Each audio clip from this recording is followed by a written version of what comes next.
अकाल मृत्यु वो मरे जो काम करे चंडाल का, काल भी उसका क्या बिगाड़े जो भक्त हो महाकाल का।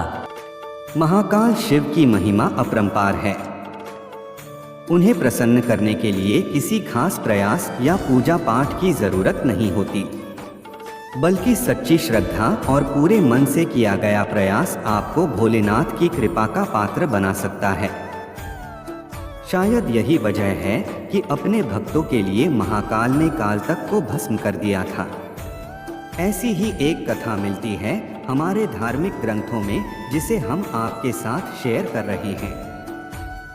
मान्यता है कि भक्तों का चरित्र पढ़ने और सुनने से भोलेनाथ की असीम कृपा और पुण्य की प्राप्ति होती है। तो आइए जानते हैं इस पवित्र कथा के बारे में। भक्त के प्रति महाकाल की अगाध आस्था की जिस कहानी का हम जिक्र कर रहे हैं, वह स्वयं भगवान कार्तिकेय ने संतों को सुनाई थी। इसके अनुसार राजा श्वेतकेतु, जो कि भोलेनाथ के परम भक्त थे, उन्होंने काल को भी जीत लिया था।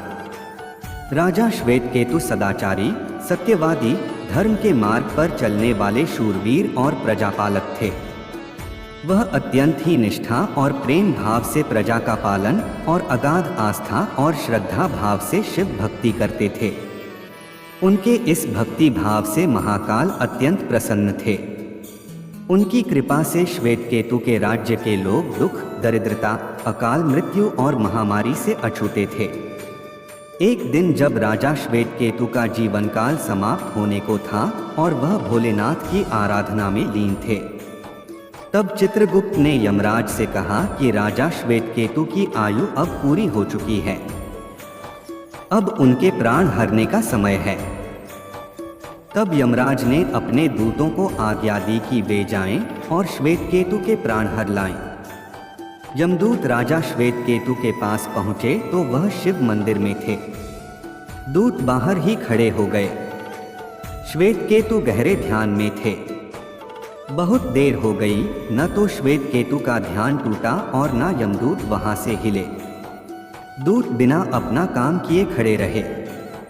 जब वे वापस नहीं पहुंचे तो यमराज ने विलंब होते देखा तो कालदंड संभाला और खुद चल पड़े।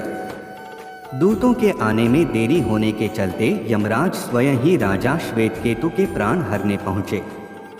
लेकिन वहां उन्होंने देखा कि वह तो महादेव की साधना में लीन है। अब तो वह सोच में पड़ गए कि इसके प्राण कैसे हरें। उन्होंने सोचा कि यह अभी पूरी तरह शिव पूजा में डूबा है।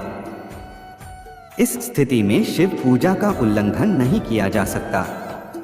तब वह भी बाहर ही खड़े हो गए। उधर जैसे ही काल को इसकी सूचना मिली तो उन्होंने तलवार निकाली और शिव मंदिर में जा घुसे। काल ने देखा कि राजा श्वेतकेतु अभी भी भगवान शिव के लिंग स्वरूप के सामने बैठे ध्यान मग्न हैं। वह झपटकर आगे बढ़ा और जैसे ही उसने राजा श्वेतकेतु का सिर काटने के लिए तलवार उठाई, शिव ने अपना तीसरा नेत्र खोलकर काल की ओर देखा। भोलेनाथ का तीसरा नेत्र खुलते ही काल वही राजा श्वेतकेतु के सामने जलकर भस्म हो गया। थोड़ी देर बाद जब राजा श्वेतकेतु का ध्यान टूटा, उन्होंने अपनी आंखें खोली तो राख में बदल चुके काल को देखा। उन्हें चिंता हुई कि यह कौन है और क्या है।